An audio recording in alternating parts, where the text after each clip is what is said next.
हजरत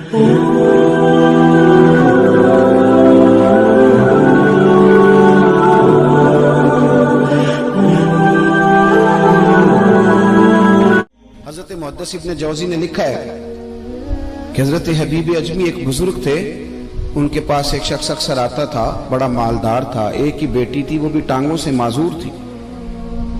तो आप अक्सर उसको कहते कि तू तौबा कर, अल्लाह की बारगाह में रुजू कर। एक वक्त ऐसा आता है कि फिर इंसान का जब कोई अपना नहीं रहता फिर उसे मुसल्ला याद आता है, लेकिन अगर मुसल्ले की आदत बचपन से पड़ जाए ना तो फिर जरा आसान होता है अल्लाह से दिल लगाना। वो अक्सर आप उसको कहते कि ठीक हो जाए कि तो बेटी है, वो भी बेचारी माजूर है, तो कहां दौलत ले जाए। आज करता हूं, हम तारीखें देते रहते हैं ना अल्लाह ताला को, माज अल्लाह के रमजान से मैंने नेक हो जाना है, उम्रा करके आऊंगा तो फिर मैं पक्का नमाजी हूं। खुदा के बंदो, किसने तुझे बताया कि रमजान तक तू जिंदा रहेगा? किसने खबर की कि उम्रा करने तक तू बचेगा?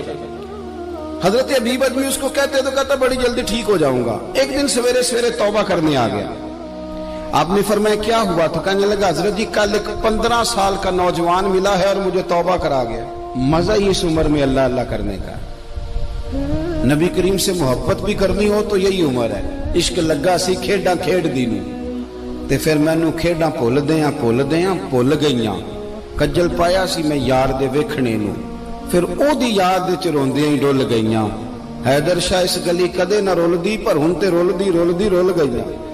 जिन लोगों ने अबू जाल को कत्ल किया था उनकी उम्र भी 15 साल थी। हम तो बड़े ही नहीं ना होते सारी जिंदगी, ना हमें को बड़ा होने देता है, हम बड़े ही नहीं होते। ये तो उम्र है कुछ कर गुजरने। 15 साल का नौजवान तौबा करा गया। तो हजरत हबीब अजमी कहने लगे वो कैसे? कहने लगा हजरत जी मैं कल मंडी गया था, मुझे कुछ सामान खरीदना था, तो बगदाद के बाजार से मैंने मछली खरीद ली 10 किलो, बाकी भी सामान तब खुद ले जा नहीं सकता था। तो मजदूर आपको पता है बेचारे आज भी सड़कों पे बैठे हैं। तो मजदूर बैठे थे तो उनमें एक नौजवान 14-15 साल का, चेहरे पे बड़ी रोशनी। मैंने उसको कहा बेटे मजदूरी करोगे? कहने लगा हुजूर मजदूरी भी करता हूँ, पढ़ाई भी करता हूँ, और जो अल्लाह को मंजूर हो उसकी इबादत भी करता हूँ।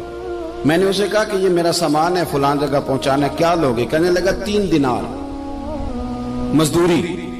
सौदा तय हो गया, उसने सामान उठा लिया। कहते हैं रास्ते में जोहर का वक्त हो गया। कहने लगा चचा अगर इजाजत दो तो नमाज पढ़ दो। 15 साल का जवाब। कहते मैं रख के ना वहां सामान तो फट्टे पे बैठ गया, वो नमाज पढ़ने चला गया। बाकी लोग देर से आए, वो बच्चा जल्दी आ गया। मैंने कहा बेटे आप जल्दी आ गए? कहने लगे नफल छोड़ दिए, अब यही ना समझ लें कि काम चोर है, मैं बाद में पढ़ लूंगा। कहते हैं वो दोपहर का वक्त, रमजान भी नहीं था, मैं उस बच्चे को नौजवान घर ले गया और मैंने अपनी बीवी से कहा कि बड़ा नेक है, नमाजी है। और रास्ते में ये भी हुआ है कि मैंने उसे एक दफा कहा है कि ये मुझे थोड़ी देर के लिए दे दो, गर्मी बड़ी है, तुम्हें पसीना आ रहा है, मैं उठा लेता हूं। कहने लगा नहीं चचा मैं रिस्क हलाल खाता हूं, अगर आप उठाएंगे तो मैं 3 दिनार मजदूरी पूरी नहीं लूंगा, फिर पैसे कम करूंगा, मैंने तय किया है कि उठाऊंगा। तो कहते हैं मैंने अपनी बीवी को बताया तो बड़ी मुतासिर हुई। कहने लगी दोपहर का खाना पक गया, उसे को रोटी खा ले। रमजान भी नहीं था। कहते मैं बाहर निकला, उसको 3 दिनार थमाए। तो मैंने कहा बेटे एक बात मेरी मानोगे? कहने लगा बताइए। मैंने कहा खाना पका है खा लो। कहने लगा मैं माफी चाहता हूं, मैंने रोजा रखा हुआ है। हुजूर ने हुक्म दिया, हुक्म नबी करीम ने हुक्म दिया, बुखारी मुस्लिम की हदीस है। फरमाया नौजवानों अगर तुम्हारे पास ताकत है तो निकाह कर लो वरना रोजे रखो। हुक्म दिया, या निकाह और या रोजे, ये सरकार का हुक्म है। भाई नफली रोजा नफ्स की कुव्वतों को कुचलता है, इंसान में नौरानियत और रूहानियत लाता है। कहते वो कहने लगा मैंने रोजा रखा है। मैं और मुतासिर हो गया। मैंने कहा आप क्या करोगे? कहीं और जाना है? कहने लगा नहीं, मैं जिस दिन 3 दिनार कमा लेता हूं फिर मैं मजीद लालच नहीं करता, बाकी वक्त या कुरान मजीद पढ़ता रहता हूं या नबी पाक पे दुरूद शरीफ पढ़ता रहता हूं। आप बताएं? तो मैंने कहा कि इफ्तार मेरे साथ कर लो। कहते हैं मैं उसे मस्जिद छोड़ आया और खुद मैं लौट आया। इफ्तार के बाद मैं उसे लाया, खाना खिलाया, इशा पढ़ी। उसका घर दूर था, मैंने ड्राइंग रूम खोल दिया, बैठक खोल दी, वहीं वो सो गया। मेरी 20 साल की माजूर बच्ची कभी चल नहीं सकती थी, कोई तबीब कोई हकीम मैंने छोड़ा नहीं था इसको दिखाया न हो। एक ही बेटी, वो भी माजूर पैदाइशी। उसके कमरे में गए, मियाँ बीवी उसे खाना खिला, बताया बेटे एक नौजवान है, बड़ा नेक है हमारे घर में आज, बड़ा परहेजगार। पता है हुजूर ने क्या फरमाया? नबी करीम फरमाते हैं जब नौजवान उठ के तहज्जुद पढ़ता है ना नौजवान, तो अल्लाह फरिश्तों के सामने उस नौजवान पर फख्र फरमाता है।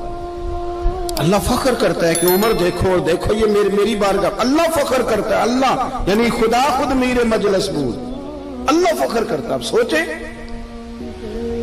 तो हमने अपनी बेटी को बताया कि नौजवान और बड़ा नेक है, तो कहते हैं वो खाना खिला के हम वापस आ गए। आधी रात का वक्त हुआ तो दरवाजे पे दस्तक हुई। बच्ची अपने कमरे में सो रही थी, हम अपने कमरे में, वो बैठक में। घबरा के उठे कि इस वक्त कौन है दरवाजे पे? तो बेटी कहने लगी अब्बा दरवाजा तो खोलना। कहते हैं दरवाजा खोला तो 20 साल हो गए थे बेटी को, कभी उसने चल के नहीं दिखाया था, कभी दौड़ के उधर जाती कभी इधर आती। कहती अल्हम्दुलिल्लाह अल्लाह ने मेरी टांगे ठीक कर दी। हम दोनों रोने लगे, अरे अल्लाह तो कितना करीम है, कैसे हुआ बेटे सारा कुछ? बेटी कहने लगी अब्बा आपने कहा था ना कि नेक नौजवान आया है, तो मेरे दिल में ख्याल आया अल्लाह अगर वाकई नेक है तो उसके सदके मुझे शिफा ही दे दे। या अय्युहल्लज़ीना आमनुत्तकुल्लाह वब्तगू इलैहिल वसीला। तो कहने लगी अभी मेरी दुआ भी पूरी नहीं हुई तो रब करीम ने फजल किया है और मुझे शिफा अता कर दी। कहते हम दौड़ के उसके कमरे में गए और जब हमने हाथ रखा तो दरवाजा पहले से खुला था, एक खत छोड़ गया था। आजकल के पीर की करामत होती तो फेसबुक पे दे देता, बाकियों को भी जरा भूल पता चले। कहते हैं वो खत छोड़ गया अपने बिस्तर पे कि अगर तुम लोगों को मुझसे मोहब्बत हो गई है तो मेरे पीछे ना दौड़ना, उस रब की बारगाह में झुकना जिस रब ने मेरे ऊपर भी फजल फरमाया है और आप पर भी करम फरमाया।